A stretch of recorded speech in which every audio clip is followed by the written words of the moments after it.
మొదటి కొరింథీయులకు రాసిన పత్రిక 6వ అధ్యాయము 19-20 వచనాలు. మొదటి కొరింథీయులకు రాసిన పత్రిక 6వ అధ్యాయము 19-20 వచనాలు. మీ దేహము దేవుని వలన మీకు అనుగ్రహింపబడి మీలోనున్న పరిశుద్ధాత్మకు ఆలయమై ఉన్నదని మీరెరుగరా?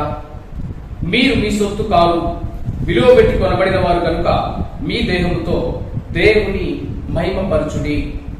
ప్రియులారా, దేవుని వాక్యం మనకు సెలవించేది ఏంటంటే మీ దేహము దేవుని వలన మీకు అనుగ్రహింపబడి. ఈ మన దేహములు, శరీరము మనకు దేవుడు అనుగ్రహించాడు అని దేవుని వాక్యము మనకు సెలవిస్తా ఉంది. దేవుడు మన దేహం అనే ఈ శరీరమును ఎంతో నేర్పుగాను నైపుణ్యముగాను ఆయన తయారు చేశాడు. మనము దేవుని యొక్క చేతి పని. ఈ లోకంలో కొన్ని ఆలయాలను మనం చూసినప్పుడు గొప్ప శిల్పకారుల చేత చెక్కబడి రూపొందించబడితే, మన దేహం అనే ఈ శరీరం అనే ఈ ఆలయము ఈ సర్వ విశ్వమును సృష్టించిన సృష్టికర్త, ఈ సర్వమును సృజించిన సృష్టికర్త చేత తయారు చేయబడి రూపొందించబడినవని బైబిల్ మనకు సెలవిస్తా ఉంది. అంత మాత్రం కాదు, బైబిల్లో మనం ఒక మాటను చూడవచ్చు. నా తల్లి గర్భమందు నన్ను నిర్మించిన వాడు నీవే. మన తల్లి గర్భమందు మనల్ని రూపించిన వాడు, మనకు రూపమునిచ్చిన వాడు, నిర్మించిన వాడు దేవుడు అని. అంత మాత్రం కాదు, నీవు నన్ను కలుగజేసిన విధమును చూడగా నాకు భయమును ఆశ్చర్యమును పుట్టుచున్నది. అవునులారా, ఎంతో అద్భుతముగాను ఆశ్చర్యకరంగాను మనము చేయబడ్డాము. ఈ లోకంలో చెప్పబడే రీతిగా మనము, లేకపోతే మన ఈ దేహములు ఉత్పత్తుల వలనో లేదా బై ఛాన్స్ అదృష్టం వలనో లేదంటే జెనెటిక్స్ జన్యు శాస్త్రము వారసత్వం వలన పొందడమో కాదు. ఈ దేహము దేవుడు మనకు అనుగ్రహించారు. మనం చూసినట్లయితే దేవుడు స్వయముగా మనల్ని తయారు చేయడంలో ఇన్వాల్వ్ అయ్యాడు. అలాంటప్పుడు అందరినీ దేవుడే సృష్టించాడా?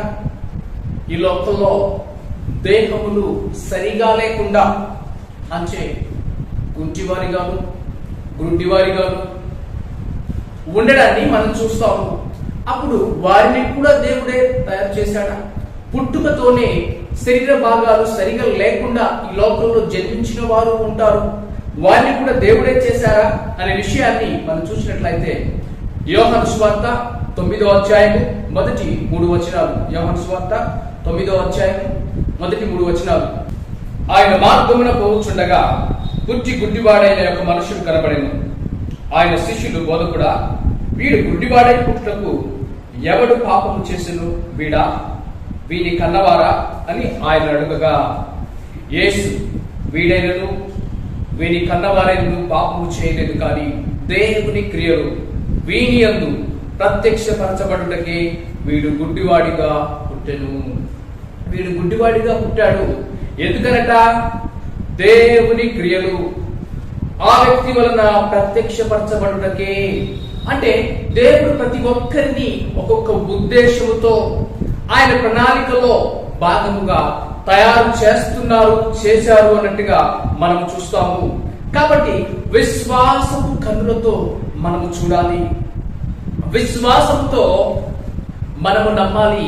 దేవుడు మన దేహమును, మన శరీరమును ఉద్దేశపూర్వకముగా, ఆలోచన పూర్వకముగా, ఆశ్చర్యకరంగా ఆయన తయారు చేశాడు. విశ్వాసంతో యేసు ప్రభు ఈ గుడ్డు వారిని ఆయన స్వస్థపరిచారు. తన యొక్క ఆ నిందను దేవుడు తొలగించారు. విశ్వాసం ద్వారానే మనము స్వస్థపరచబడతాం. అలాగే విశ్వాసం ద్వారానే మన దేహం పట్ల దేవుడు అక్కర కలిగి ఉన్నాడు. మన దేహం పట్ల దేవుడు లోతైన ప్రేమ కలిగి ఉన్నారనే విషయాన్ని మనం తెలుసుకుంటాము. దేవుడి వాక్యం మనకు సెలవించేది ఏంటంటే కీర్తనలు 139వ అధ్యాయము 16వ వచనం. కీర్తనలు 139:16. నేను పిండమునై ఉండగా నీ కన్నులు నన్ను చూచెను. నేను పిండమునై ఉండగా నీ కన్నులు నన్ను చూచెను. అవును పిల్లరా, మనము మన తల్లి గర్భములో పిండమునై ఉండగానే ఆయన మన జీవితానికి ఒక ప్రణాళిక, ఆయన మన జీవితానికి ఒక ఉద్దేశమును కలిగి ఉన్నారు. తల్లి గర్భములో పిండమునై ఉండగా మనం చూస్తాము అల్ట్రాసౌండ్. అంటే అల్ట్రాసౌండ్ కంటే దేవుడు గొప్పవాడు. అంటే అల్ట్రాసౌండ్ లో ఒక సెకండ్కి 2000 ధ్వని తరంగములు వెదజల్లబడతాయి. అయితే మనము పిండమునై ఉండగానే ఏ మానవుడు వినలేనంతటి సున్నిత ధ్వనిని, ఎవరూ చూడలేని మనల్ని ఆయన ప్రేమపూరితమైన కన్నులు మనల్ని చూశాయి. ఆయన ప్రేమపూరితమైన కన్నులు మన పట్ల ఒక ప్రణాళికను కలిగి ఉన్నాయి. కొన్నిసార్లు మనము ఎటువంటి పరిస్థితుల్లోనైనా పుట్టిన వారమై ఉండవచ్చు. కొన్నిసార్లు పరిస్థితులు అంటే తారుమారుగా ఉన్నప్పుడు, అంటే ఎలా అంటే కొద్దిమంది ఏంటంటే మాకు పిల్లలు కావాలి అని ప్రేమతో కోరబడి ఇష్టపడి పుట్టిన వాళ్ళు ఉంటారు. ఉద్దేశపూర్వకముగా పుట్టిన వాళ్ళు ఉంటారు. కొద్దిమంది అలా కాకుండా ప్రేమించబడకుండానే, ఇష్టపడకుండానే, వారికి బిడ్డలు కావాలనే ఇష్టం లేకుండానే పుట్టిన వారు ఉండవచ్చు. అంటే ఈ లోకంలో తిరస్కరించబడి, కొన్నిసార్లు కొంతమంది అనుకుంటారు, ఈసారి నేను కన్సీవ్ అవడం వద్దు, ఈసారి నా పిండము రాగానే ఈ ఫలము నాకు, ఈ గర్భఫలము నాకు వద్దు, ఈ ఫలాన్ని నేను తీసివేయాలి అని ప్రయాస పడుతూ ఆ పిండమును తీసివేయడానికి చాలా మంది గర్భములోనే వారి యొక్క బిడ్డలను చంపుతున్న వారు ఉండి ఉంటారు. అయితే నీవు పిండమునై ఉండగా నిన్ను కోరి నీ కొరకు ప్రణాళిక కలిగి ఉన్న దేవుడున్నాడు. ఎందుకని నీవు కోరబడకుండానే, అసలు నువ్వు పుట్టడం ఈ లోకంలో నీ తల్లిదండ్రులకు ఇష్టం లేకపోయినప్పుడు నువ్వు పుట్టావు అంటే నీ పట్ల ఆయనకు ఒక ఉద్దేశం ఉంది. నీవు పిండముగా ఉండగానే దేవుడు నీ పట్ల ఒక ప్రణాళికను పెట్టాడు. ఆ సంగతి నీకు తెలియదు. అందుకని భక్తుడు ఏమనంటాడంటే కీర్తనలు 139:14 నీవు నన్ను కలుగజేసిన విధము చూడగా భయమును ఆశ్చర్యమును నాకు పుట్టుచున్నది. అసలు నన్ను నువ్వు కలుగజేసిన విధానం చూస్తే నాకు భయం వేస్తుందయా, నాకు ఆశ్చర్యం వేస్తుంది. అద్భుతం. అవును పిల్లరా, చూడండి మన అరచేతులు, ఎంత ఆశ్చర్యం. No roman arm can match. ఏ యంత్రపు మనిషి చేతులు కూడా మానవుని యొక్క చేతులకి సరితూగవు. అద్భుతం. దేవుడు మనల్ని అద్భుతంగా చేశాడు. ఒకసారి మన కన్నులు చూడండి, ఆశ్చర్యం. ఏ కెమెరా కూడా ఎన్నటికీ కూడా మన కళ్ళతో సరితూగదు. మనకున్న సామర్థ్యం అంటే నడిచే సామర్థ్యమై ఉండవచ్చు. అన్ని రకాలుగా ఈ భూమి మీద మనము ఈదగలము, నడవగలము, సైకిల్ తొక్కగలము. అంటే దేవుడు మన దేహంకి ఇచ్చిన సామర్థ్యాలను, దేహమును ఆయన తయారు చేసిన విధానమును మనం చూస్తే ఏ మనిషి కూడా తన యొక్క ప్రయోగం ద్వారా ఎన్ని బిలియన్స్ డబ్బులు ఖర్చు పెట్టినా కూడా ఈ విధముగా మానవుని సృష్టించలేరు. ఎందుకనంటే దేవుడు మనల్ని సృజించిన ఈ నరాల సిస్టమ్ మనం చూస్తే ఉచితంగా ఈ నరాల సిస్టమ్ అనే మల్టీమీడియా వ్యవస్థను దేవుడు మనలో ఉంచాడు. అద్భుతం అండి. ఒక కంప్యూటర్ వలె సెల్ఫ్ ప్రోగ్రామింగ్ సామర్థ్యం, కెపాసిటీని దేవుడు మనకు అనుగ్రహించాడు. ఇది పుట్టుకతోనే దేవుడు మనలోనే ఉంచాడు. ఎందుకంటే ఆయన సృజించిన, ఆయన సృష్టికర్త, ఆయన ఎంత గొప్పవాడో మనకు అర్థం అవ్వచ్చు. మన యొక్క దేహంను మనం చూసినప్పుడు దేవుడు మన దేహము పట్ల అక్కర కలిగి ఉన్నారు. అందుకనే చాలాసార్లు మన జీవితంలో మనం చూస్తాం, మనము మన దేహము పట్ల అక్కర కలిగి ఉంటాం. ఏ ఒక్కరు కూడా తన దేహమును ద్వేషించే వాళ్ళు ఉండరు. ప్రతి ఒక్కరూ కూడా వారి యొక్క దేహము పట్ల అక్కరను కాన్షియస్ కలిగి ఉంటారు. అనేకులు వారి దేహము విషయమై ఎంతో చక్కగా ఉండాలని చెప్పి ఆశపడతారు. వారి దేహమును చక్కగా, సుందరముగా, అందముగా తీర్చిదిద్దుకోవడానికి అనేకమైన ప్రయత్నాలను చేయడానికి మనం చూస్తాము.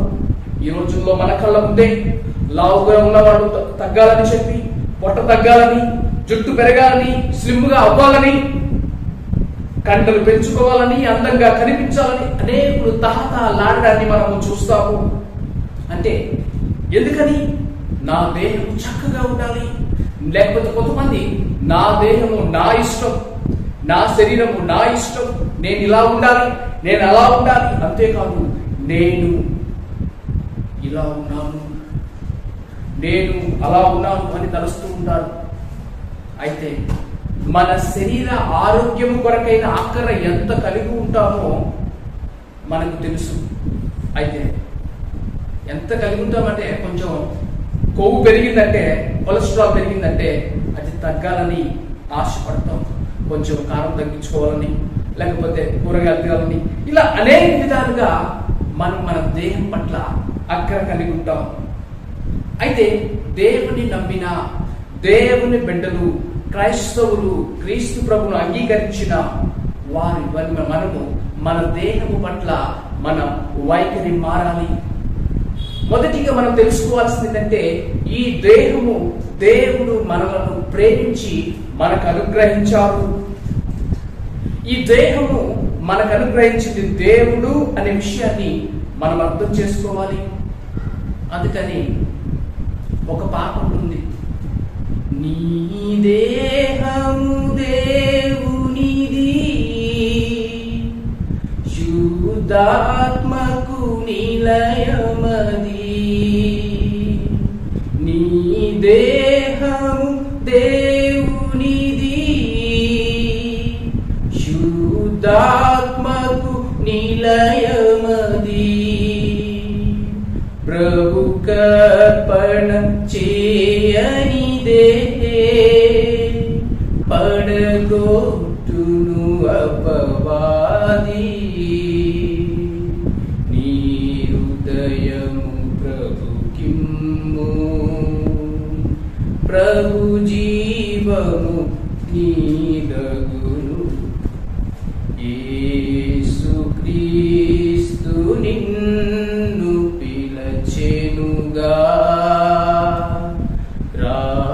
రావేలవో యువక,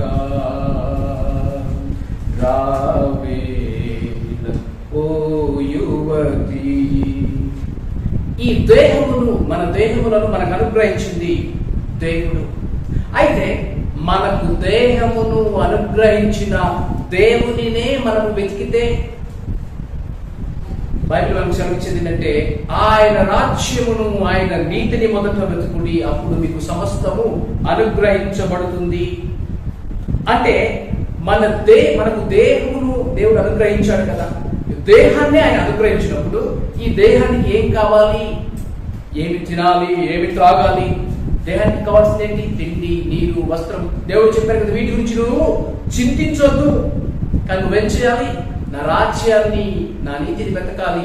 ఏమి తిందుమో, ఏమి త్రాగుతుమో, ఏమి ధరించుకుందామో. ఎందుకని? ఇచ్చినవాడు ఆయన. దేహాన్ని, దానికి కావాల్సింది ఆయన ఇస్తాడు. అయితే ఆయనను నువ్వు వెతకాలి. ఈ దేహము నా దేవునిది, నాది కాదు అని మనము గ్రహించాలి.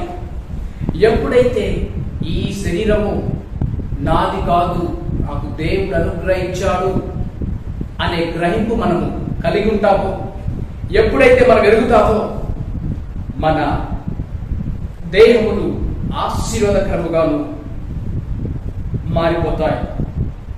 అసలు ఆ గ్రహింపు వస్తేనే గొప్ప ఆశీర్వాదము. కాబట్టి దేవుడు మనకు చెప్పింది ఏంటంటే, మీ దేహము దేవుని వలన మీకు అనుగ్రహింపబడి మీలోనున్న పరిశుద్ధాత్మకు ఆలయమై ఉన్నదని మీరు ఎరుగురా? ఇక్కడ ప్రశ్న, మీరు ఎరుగురా? ఏమై మీకు తెలియదా? అసలు తెలుసా నీకు ఈ దేహము నీకు దేవుడు ఇచ్చారని? నీ శరీరము నీకు దేవుడు ఇచ్చారని నీకు తెలుసా?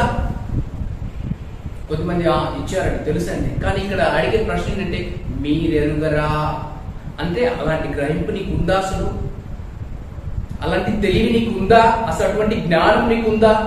ఈ దేహము నాది కాదు అని గ్రహించడం అంటే, ఎరగడం అంటే నిజంగా ఈ దేహము నాది కాదు దేవునిది అని ఒక గొప్ప గ్రహింపులోకి రావడం. మీలో ఉన్న పరిశుద్ధాత్మకు ఆలయము. పరిశుద్ధాత్మ దేవుడు ఎక్కడుంటారు? ఒకసారి ప్రశ్న, దేవుని అడ్రస్ ఎక్కడ? దేవుడు ఎక్కడ ఉంటాడు? ఆయనకి అడ్రస్ ఉంది కదా, ఎక్కడ ఉంటాడు ఆయన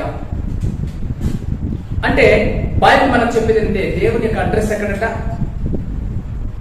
దేవాలయం. అయితే ఆయన దేవాలయం ఎక్కడ ఉందట? నీ దేహము దేవుని యొక్క ఆలయము. మన దేహమే దేవునికి ఆలయమైనప్పుడు దేవాలయం ఎందుకు కడతారు? సాధిగో గుడి కట్టడమో చర్చి కట్టడం ఎందుకు? దేవుడు ఉండడానికి, దేవుడు అందులో వసించడానికి. అయితే నీ దేహం అనే దేవాలయంలో దేవుడు ఉన్నాడా? అసలు దేవాలయాన్ని కట్టేదే అందులో దేవుడు ఉండడానికి. అయితే నీ దేహము, నీ శరీరమే దేవుని ఆలయం అన్నప్పుడు ఆయన అందులో ఉన్నారా? అసలు ఆయన కోసమే కదా నిర్మించేది. దేవుడు ఉండే స్థలాన్ని దేవాలయము అంటాము, చర్చి అంటాము. అప్పుడు అది దేవుని ఆలయమైనప్పుడు అది దేవునికి చెందినది, అది మన సొంతం కాదు అని దేవుడు గ్రహించాలని మన నుండి ఆశిస్తున్నారు. దేవుడు మన దేహములను ప్రేమిస్తాడు. మన దేహములు ఆయనకి ఎంతో ప్రశస్తమైనవి. అసలు దేవుడు మన దేహం పట్ల అక్కర కలిగి ఉన్నారు, ప్రేమ కలిగి ఉన్నారు అనే విషయాన్ని ప్రాక్టికల్ గా, క్రియాపూర్వకంగా యేసు ప్రభు అనేక మంది దేహములకు ఉన్న రోగములను స్వస్థపరచడం ద్వారా ఆయన చూపించారు.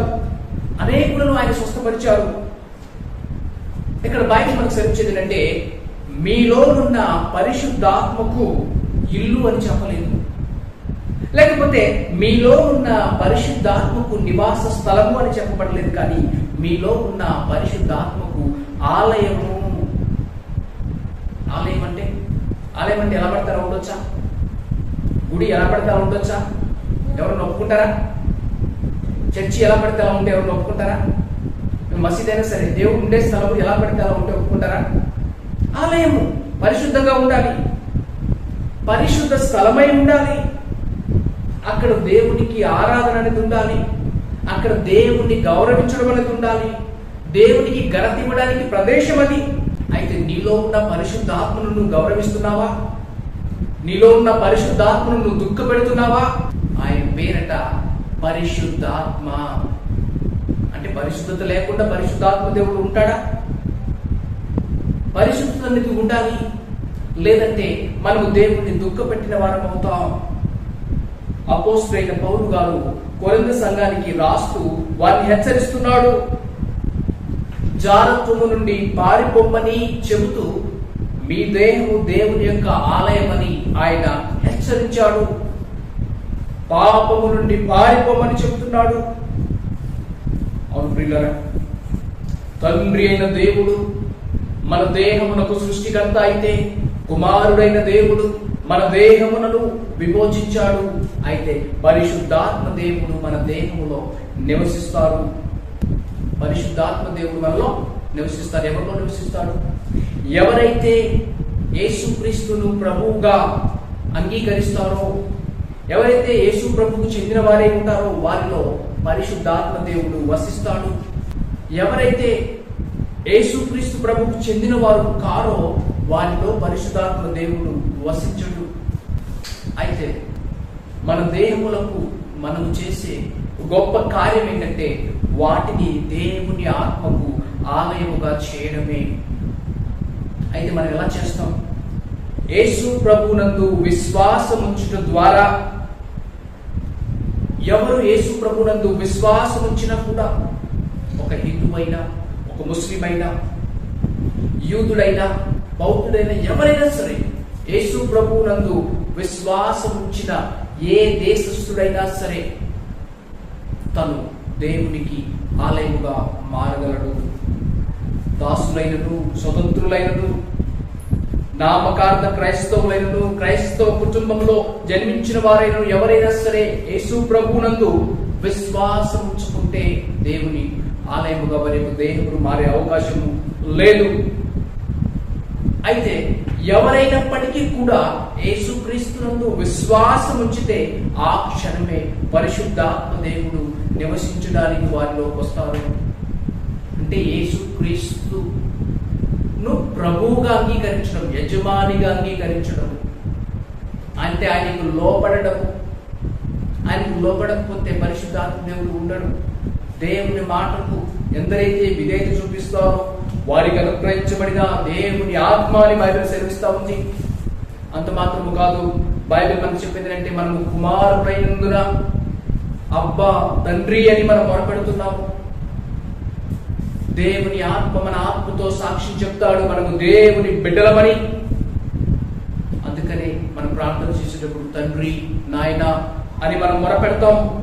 యేసు ప్రభు ఏమని చెప్పారంటే, ఆయన నేను తండ్రిని ఏడుకుంటాను, మీ యొద్ద ఉండుటకై ఆయన వేరొక ఆదరణకర్తను అనుగ్రహిస్తాడు. ఆయనట సత్య స్వరూపియకు ఆత్మ, సర్వసత్యంలోకి ఆయన నడిపిస్తాడు. దేవుడు మనలో వసిస్తాడు. పరిశుద్ధాత్మ దేవుడు మనతో ఉంటాడు. దేవుడు జీవము లేని వాటిలో, లేదంటే గమ్యము లేని వాటిలో నివసించడు. గమ్యము లేని వాటిలో నివసించడు, కానీ వాటిని ఆయన ఒక ఉద్దేశానికై వాడుకుంటాడు. గమ్యముతో కూడిన, జీవముతో కూడిన మానవుల్లో దేవుడు వసిస్తాడు. బైబిల్ చెప్పింది అంటే మనము దేవుని పిల్లలమని ఆత్మ తానే మన ఆత్మతో సాక్ష్యం చెప్పుచున్నాడు. దేవుని ఆత్మ మనిషి దేహంతో వసించినప్పుడే ఆ మనిషి యొక్క ప్రాణము, ఆత్మ తన స్వాధీనంలో ఉంచుకోగలుగుతాడు. అందుకే అపోస్తలుడైన పౌలు గారు సంఘానికి అడుగుతున్న మాట ఏంటంటే, మీరు దేవుని ఆలయమై ఉన్నారని మీకు తెలియదా, మీరు ఎరుగరా? అంతేకాదు ఆయన పలికే మరొక మాట ఏంటంటే, 1 కొరింథీయులకు రాసిన పత్రిక 3వ అధ్యాయం 16-17 వచనాలు, మీరు దేవుని ఆలయమై ఉన్నారని, దేవుని ఆత్మ మీలో నివసించుచున్నాడని మీరు ఎరుగరా? ఎవడైనను దేవుని ఆలయమును పాడు చేసిన యెడల దేవుడు వారిని పాడు చేయును. దేవుని ఆలయము పరిశుద్ధమై ఉన్నది, మీరు ఆ ఆలయమై ఉన్నారు. మనము దేవుని ఆలయమై ఉన్నాము. అయితే మన దేహం అనే ఆలయము ఎలా ఉంది? దేవుని ఆలయం అని చెప్పబడే చర్చి విషయంలో మనం ఒకవేళ అక్కర కలిగిన వారమై ఉండి నిజ ఆలయమైన మన దేహమును జాగ్రత్తగా కాపాడుకునే విషయంలో తప్పిపోతే మనము వేషధారులం అవుతాం. నువ్వు చర్చి విషయమై అక్కర కలిగి లేకపోయినా కూడా పరలోకానికి వెళ్ళొచ్చు, కానీ నీ దేహం అనే దేవాలయం విషయమై నీకు అక్కర లేకపోతే, నీ దేహం అనే దేవాలయాన్ని నువ్వు పరిశుద్ధంగా కాపాడుకోకపోతే మాత్రం నువ్వు పరలోకంలో ఉండలేవు. కాబట్టి దేవుని ఆలయమైన చర్చిని జాగ్రత్తగా చూడడానికి ముందు నీ దేహం అనే నీ ఆలయాన్ని జాగ్రత్తగా చూడు. ఎందుకని? దేవుడు చర్చిలో ఏమి ఉండడు, కానీ దేవుడి యొక్క ఉద్దేశం ఏంటంటే ఆయన నీలో నివసించడానికి, నీలో వసించడానికే నీకు ఒక ఆత్మను ఆయన అనుగ్రహించాడు. నీవు ఆయనకు ఆలయంగా ఉండడం అనేది దేవుని యొక్క ఉద్దేశం. నీవు దేవునికి ఆలయంగా ఉండడం అనేది దేవుని యొక్క గొప్ప ప్రణాళిక, అది నెరవేరడానికి. అయితే దేవుడు చర్చిని, ఒక మందిరమును, ఒక బిల్డింగ్ ని తన యొక్క ఉద్దేశం నెరవేర్చడంలో భాగముగా వాడతాడు. కానీ ఆయన ఉండేది మాత్రం నీ దేహంలోనే, ఆయన వసించేది మాత్రం మన దేహంలోనే. మన దేహంలో ఆయన వసిస్తాడు. అయితే దేవుని యొక్క వాక్యము, వాగ్దానం ప్రకారము ఎక్కడైతే 2-3 నా నామమున కూడి ఏకీభవిస్తారో వారి మధ్యలో ఉంటాడు.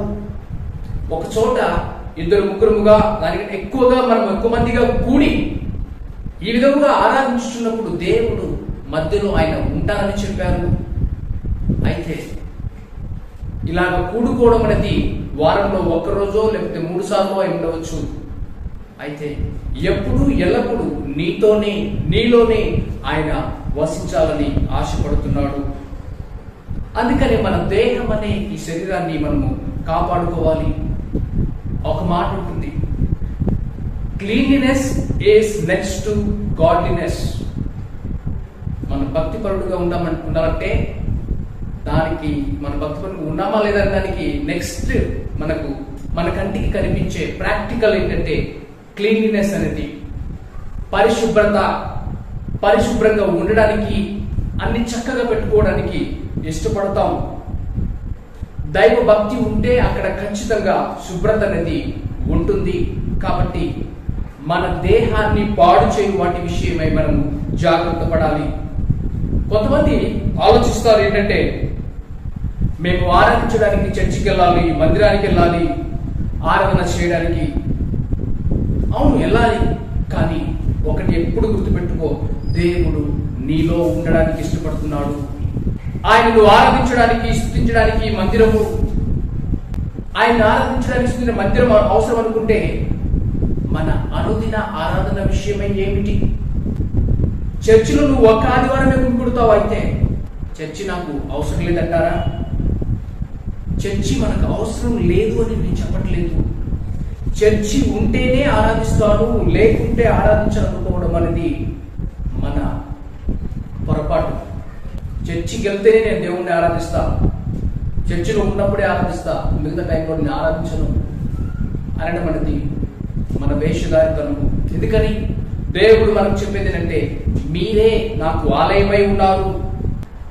ఆయనతో ఉండుట, సంఘముగా కూడుట, చర్చికి వెళ్ళుట ఆశీర్వాదకరము. మనం అక్కడ ఆత్మీయ ఆదరణను, ఆత్మీయ పోషణను పొందుకుంటాము. దేవుని చేత ఎన్నుకొనబడిన వ్యక్తుల ద్వారా మనం ఆశీర్వాదములు పొందుకుంటాము.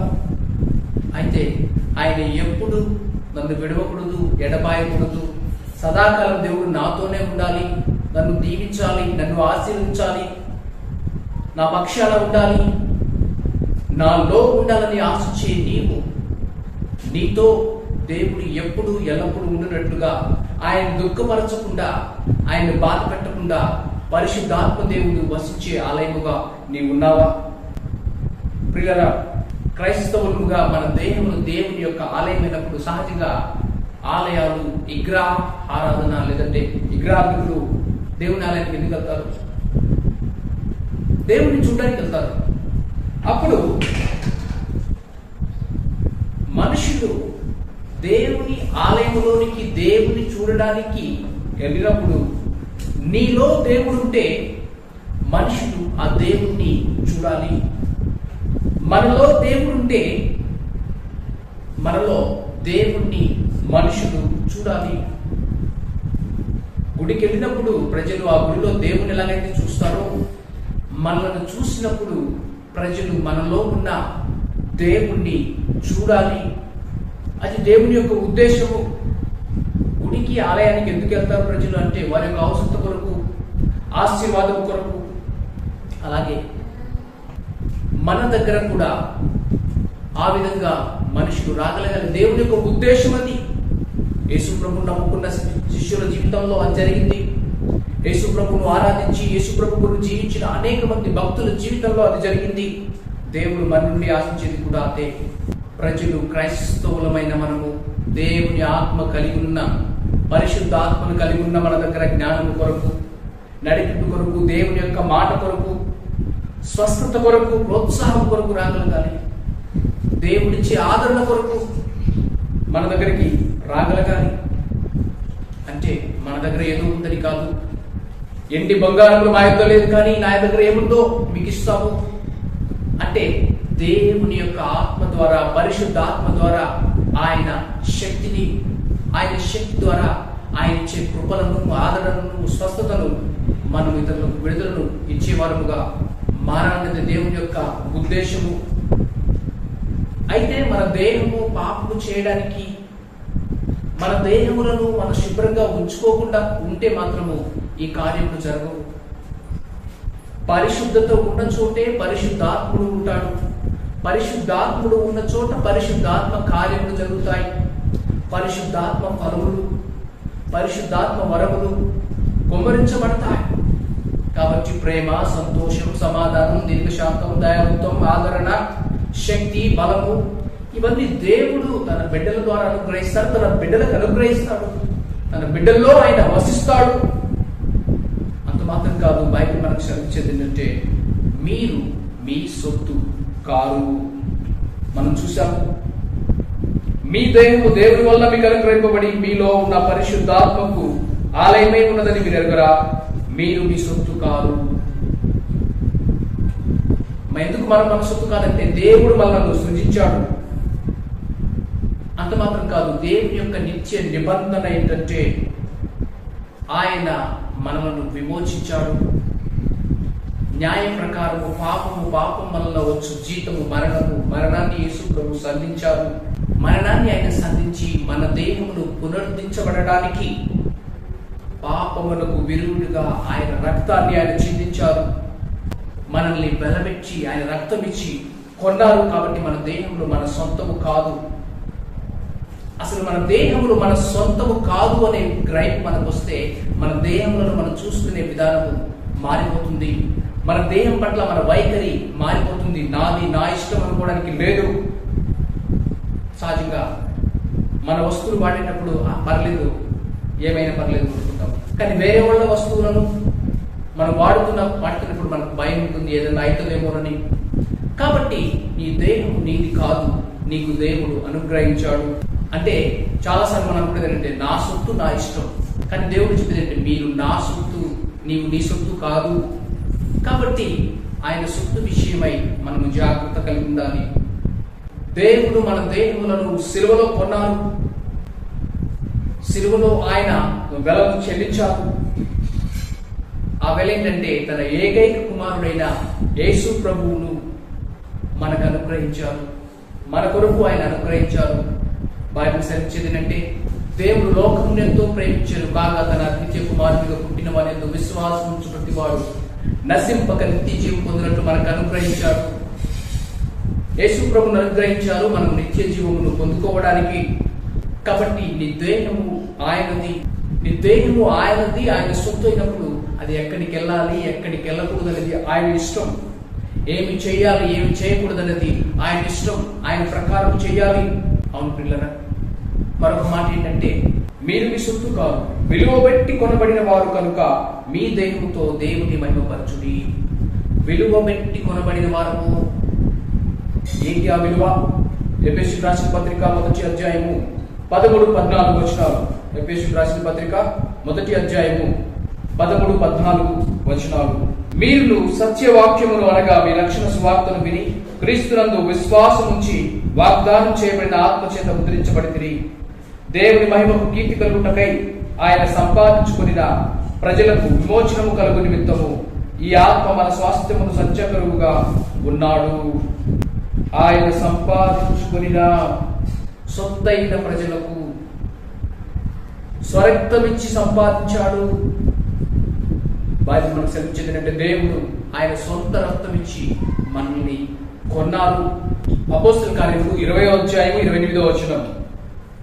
దేవుడు తన స్వరక్తం ఇచ్చి సంపాదించిన తన సంఘమును కాయటకు పరిశుద్ధాత్మ మిమ్ములను దేనియందు అధ్యక్షులుగా ఉంచెను.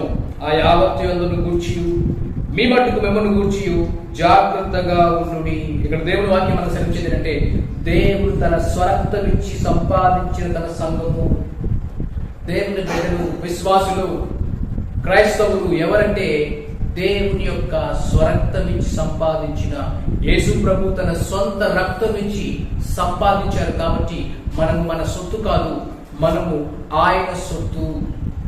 ఆయన మన కొరకు వెలను చెల్లించారు. కాబట్టి మన దేహములను మనకి ఇష్టం వచ్చినట్టు వాడడానికి మనకు హక్కు లేదు. వేరే వారి వస్తువులు మనం వాడేటప్పుడు మనం చాలా జాగ్రత్త పడతాం. ఉదాహరణ ఏంటంటే మనం ఏదైనా ఒక కిరాణా షాపులో మనకు కావలసిన వస్తువులు, కావలసిన బియ్యము లేదా మన కావలసిన వస్తువులన్నీ కొని వాటికి వెలను కూడా మనం చెల్లించేసి అది మన ఇంటికి, మన దగ్గరికి డెలివరీ అవుతుందని వేచి ఉంటాము. కానీ అది మన ఇంటికి రాకుండా, డెలివరీ అవ్వకుండా ఉంటే మనం చాలా ఫీల్ అయిపోతాం. అరే, సరుకులకి బియ్యానికి కావలసినవన్నీ నేను డబ్బులన్నీ పే చేసి వచ్చాను కదా, డెలివరీకి వస్తారని చెప్పారు కదా, ఇంకా రాలేదని కోప్పడతాము, ఎందుకని విసుగు చెందుతాము, ఎందుకని వెల చెల్లించాము, ఆ విషయమై మనము చాలా చిరాకుగా ఉంటాము. వాటికి ఇవ్వవలసిన వెల చెల్లించాము కాబట్టి మన సొత్తు అవడం అనేది మన హక్కు అనుకుంటాము. అంతేకాదు వాటిని పొందుకోవడానికి మనము అర్హులము. అయితే యేసు ప్రభు వెలను చెల్లించేశారు, ఆయన ఆల్రెడీ వెల చెల్లించారు, మనం ఆయన సొత్తు. జీసస్ పేడ్ ఇట్ ఆల్ అని ఒక పాఠం చూస్తాం. ఆల్ టు హిమ్ వి ఓ. మనలో చాలా మంది 10 సంవత్సరాలుగా చర్చికి వస్తారు, కొద్దిమంది 20 సంవత్సరాలుగా వస్తారు, కొద్దిమంది కొత్తగా రావచ్చు. అయితే కొంతమంది చర్చికి 10 సంవత్సరాలు వచ్చినా 20 సంవత్సరాలు వచ్చినా కూడా వారి యొక్క దేహాన్ని దేవునికి అప్పచెప్పరు. కానీ నా దేహం నా ఇష్టం, దేవుడు నాకు జ్ఞానం ఇచ్చారు, తెలివిచ్చారు, దేవుడు ఇచ్చారు కదా నాది అనుకుంటారు కొన్నిసార్లు. అయితే దేవుడు చెప్పేది ఏంటంటే, నేను నిన్ను కొన్నాను, వెలించుకున్నాను, నీవు నా సొత్తు. అయితే ఆయనకు అప్పచెప్పాలని ఆయన ఆశపడుతున్నాడు, ఆయన సొత్తుగా నువ్వు చేసుకోవాలని ఆశపడుతున్నాడు. ఎందుకంటే ఆయన వెలించుకోరు కాబట్టి నువ్వు ఆయన సొత్తు, ఆయనకు ఆ హక్కు ఉన్నది. అయితే ఇప్పటికైనా మన దేహమును దేవుని మహిమపరచడానికి వాడాలి. అందుకనే బైబిల్ మనకు సెలవించేది ఏంటంటే, విలువ పెట్టి కొనబడిన వారు కనుక మీ దేహంతో దేవుని మహిమపరచుడి. నువ్వు ఎప్పుడైతే నీ దేహాన్ని దేవునికి అప్పచెప్తావో, దేవుని ఆలయము అనే గొప్ప గ్రహింపును కలిగి ఉండి ఆయనకు లోబడతావో, నీ ద్వారా దేవునికి మహిమ వస్తుంది. నువ్వు ఆశించేదానికంటే, నువ్వు ఊహించేదానికంటే, నువ్వు తలంచేదానికంటే మనము ఒక మాటను చూస్తాం. దేవుడు మన పట్ల కలిగి ఉన్న ఉద్దేశం అంట మన కంటికి కనబడవచ్చు, చెవులకు వినబడవచ్చు, ఊహ కందని విధంగా ఆయన దీవించాలని ఆశపడతారు. ఎందుకంటే ఆయన నామానికి, ఆయన మహిమ. ఈ లోకంలో గనులు గొప్పవారు వారికి తగినట్టుగా ఎవరైనా మహిమపరుస్తారు. అయితే దేవుడు ఎంత గనుడు ఎంత గొప్పవాడు చెప్పడానికి కూడా లేదు, మాటలు చాలు. అంత గొప్ప దేవుడు మనకు చెప్పేది ఏంటంటే, మీరు ఎవరు పెట్టుకోమన్నారు కనుక మీ దేవుడు దేవుని మహిమపరచుడి. నీ ద్వారా దేవుడు మహిమపరచబడతాడు. గొప్ప దేవుడు, ఆయనకు మహిమ నీ ద్వారా రావాలని ఆయన ఆశపడుతున్నారు. అయితే ఆయన నామానికి మహిమ రాకపోవడానికి కారణం ఏంటంటే, నీ దేహం ఇంకా నాదే అనుకుంటున్నావు. నీ దేహం నీకు ఇవ్వబడిన ఆ యొక్క ఉద్దేశము, ఆ యొక్క ప్రణాళికను ఇంకా గ్రహించలేదు. అందుకనే విలువ లేకుండానే నీ జీవితం బహుశా ఉండి ఉండవచ్చు. అయితే మనం దేవుని ఎలా మహిమపరుస్తాం? ఎలాగ నీ ద్వారా దేవుడు మహిమపరచబడతాడు? మనం ఎలాగ ప్రవర్తిస్తున్నామో, మనం ఎలాగ మాట్లాడుతున్నామో, ఎలాగ ఆలోచిస్తున్నామో, మన కళ్ళ ద్వారా, మన చెవుల ద్వారా వేటిని వింటున్నామో, ఏటి వినకూడదు. ఎందుకంటే మన కళ్ళ ద్వారా చూసేది, మన చెవుల ద్వారా వినేది మొత్తం ఎక్కడికి వెళ్తుంది? లోపలికి వెళ్తుంది. మన దేహంలోకి పంపిస్తున్నాము. ఆయన మనం ఏం చూస్తున్నామో ఆయన చూస్తున్నారని, ఏం మాట్లాడుతున్నామో ఆయన వింటున్నారనే విషయాన్ని మనం గ్రహించాలి. కాబట్టి పరిశుద్ధాత్మను మనము దుఃఖపరచకూడదు. బైబిల్ మనకు చెప్పేది ఏంటంటే, ఆత్మానుసారంగా నడుచుకుని. ఎందుకంటే ఆత్మ మూలంగాను నీటి మూలంగాను జన్మించిన వారు దేవుని రాజ్యంలో ప్రవేశిస్తారు. కాబట్టి దేవుని ఆత్మను మనం బాధ పెట్టేవారిగా ఉండకూడదు. ఎందుకంటే దేవుని ఆత్మ మనలో ఉంటే, పరిశుద్ధాత్మ దేవుడు మనలో వసిస్తే, ఆయన మనలో నివసిస్తే, ఆయన మనల్ని అభిషేకిస్తారు, ఆయన మన శక్తితో మనల్ని నింపుతారు, ఆయన మన ధైర్యంతో నింపుతాడు. పరిశుద్ధాత్మ ఆయన ఫలము మనకు అనుగ్రహిస్తాడు, ఆయన వరమును మనకు అనుగ్రహిస్తాడు. అవునుకున్నారా? అంత మాత్రం కాదు, ఆయన పరిశుద్ధాత్మ కాబట్టి ఆయన మనల్ని పరిశుద్ధపరుస్తారు.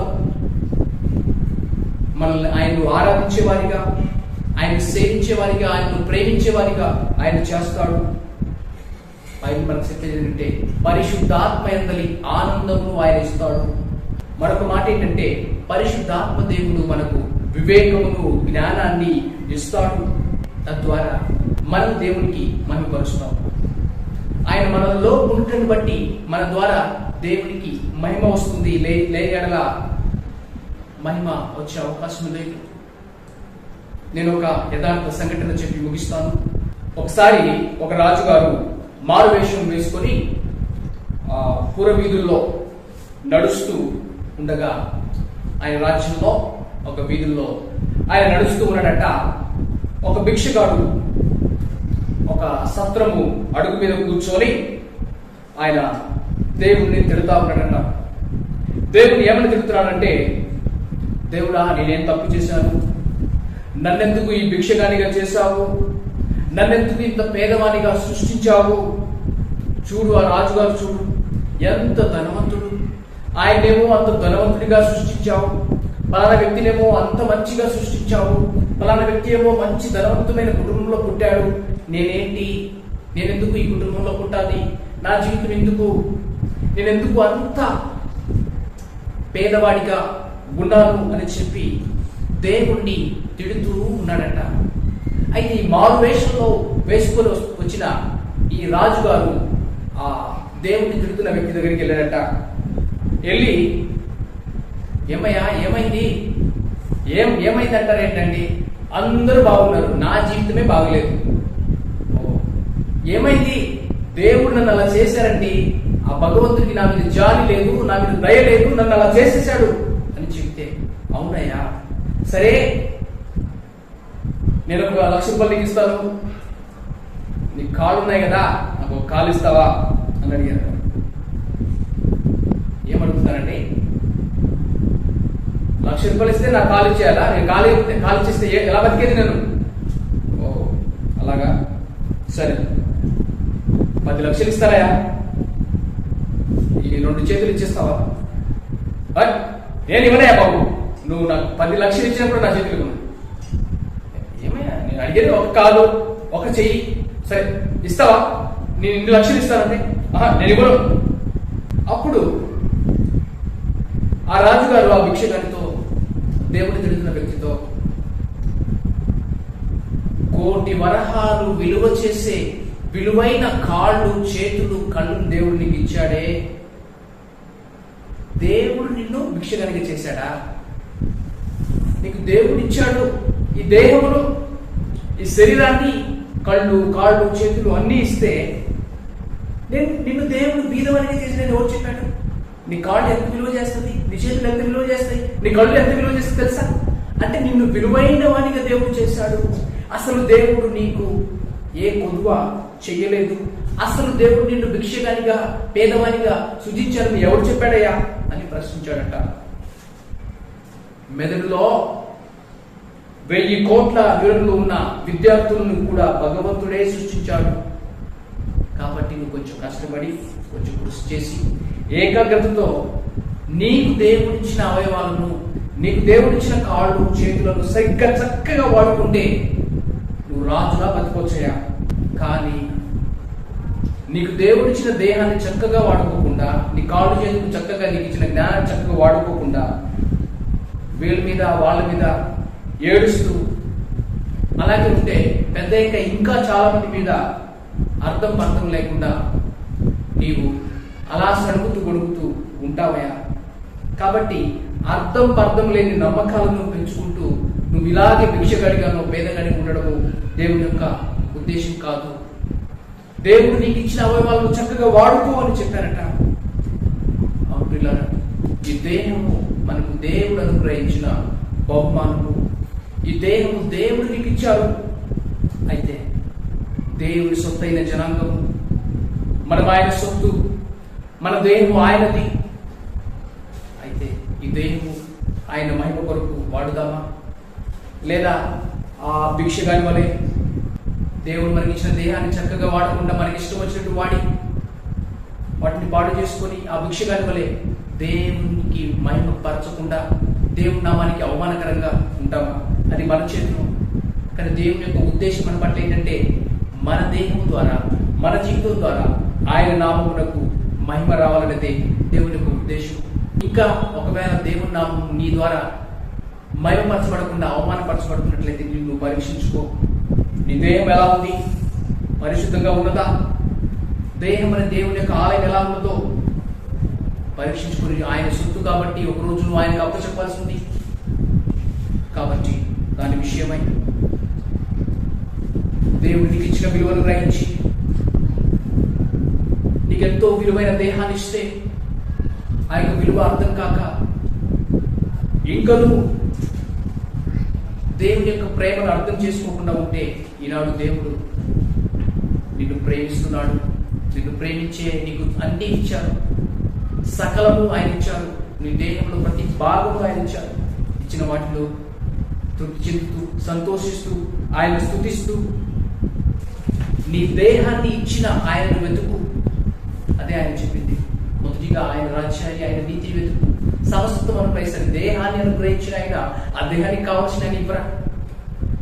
దేహానికి కావాల్సిన వాటి కోసమే కదా రకరకాలుగా మనుషులు వారి యొక్క దేహాన్ని వాడుకుంటున్నారు. అయితే మొదటికి దేవుడు ఆశించిందంటే, అయ్యా ఈ దేహము నాది కాదు, నీది. నాకు ఇచ్చిన కళ్ళు బట్టి, నాకు ఇచ్చిన కాళ్ళు బట్టి, నాకు ఇచ్చిన చేతులు బట్టి నీకు వందనాలు. చక్కగా వాడుకోవడానికి, నాకు ఇచ్చిన జ్ఞానాన్ని, నాకు ఇచ్చిన చదువును చక్కగా వాడుకోవడానికి నాకు సహాయం చేయండి. తెలివిగా వాడుకోవడానికి నాకు జ్ఞానాన్ని బట్టి పరిశుద్ధాత్మ దేవుడు మనలో వచ్చినప్పుడు వివేకాన్ని, జ్ఞానాన్ని, తెలివిని ఆయన అనుగ్రహిస్తాడు. కాబట్టి ఆయన సహాయం కోరుతూ సహాయం చేసి పరిశుద్ధాత్మ దేవుడు మనల్ని ఆదరణ ఇవ్వడానికి, సహాయం చేయడానికి ఆయన పంపించాడు. కాబట్టి పరిశుద్ధాత్మ దేవుడు మనలో వసించి మనల్ని దీవించి, మనల్ని నడిపించి, మనల్ని దీవెనకరంగా మార్చలాగున్నా పరిశుద్ధాత్మ దేవుడు మనలో ఉండకుండా ఆయన దుఃఖపరిచే కార్యం ఏదైనా ఉన్నట్లయితే మనం పరీక్షించుకుంటూ, ప్రభువును క్షమించు, ఈ దేహం నాదంటున్నాను, నా ఇష్టం వచ్చినట్టు వాడాను, నా ఇష్టం వచ్చినట్టు తిన్నాను, తినకూడదు వాటిని తిన్నాను, తాగుడు వాటిని తాగాను అని చెప్పి దేవుడి సన్నిధిలో మనం పరీక్షించుకుంటూ ప్రార్థన చేద్దాం. చిన్న ప్రార్థన. తండ్రి, మమ్మల్ని ప్రేమించి మీరు మాకు అనుగ్రహించిన నీ వాక్కును బట్టి నీకు వందనాలు అయ్యా. ఈ గొప్ప గ్రహింపు నా దేహము, మా దేహములు, మా శరీరములు మీరు మాకు అనుగ్రహించారని ఒక గొప్ప ఉద్దేశంతో, ఒక గొప్ప ప్రణాళికతో నాయన నిన్ను మరుపరచాలనే గొప్ప ఉద్దేశంతో మీరు మాకు అనుగ్రహించారని, మీరు మాలో వసించడానికి, మేమే నీ యొక్క ఆలయముగా ఉండడానికి, మాలో ప్రజలు నిన్ను చూడడానికి ఎంతో గొప్ప ధన్యత. అదే కదా ప్రభువా, నీ పోలికలో, నీ రూపంలో, నీ వలె మేము చేయబడ్డాము. మీరు మాలో ఉండి నీ నామం మహిమపరచబడినట్లు మీరిచ్చిన ఆత్మ, పరిశుద్ధాత్మ మాలో ఉండకుండా మీ ఆత్మను దుఃఖపరిచి ప్రతిదిని మీ ఆత్మ ద్వారా సర్వశక్తిలో నడిపించి చూపించి ఆయన ఎందరైతే ఈ మాటలో వింటున్నారో మీ ఆత్మ ద్వారా మమ్మల్ని మీరే సరిచేసి దిద్ది మలచండి, వంచండి, మీ ఆత్మతో నింపండి.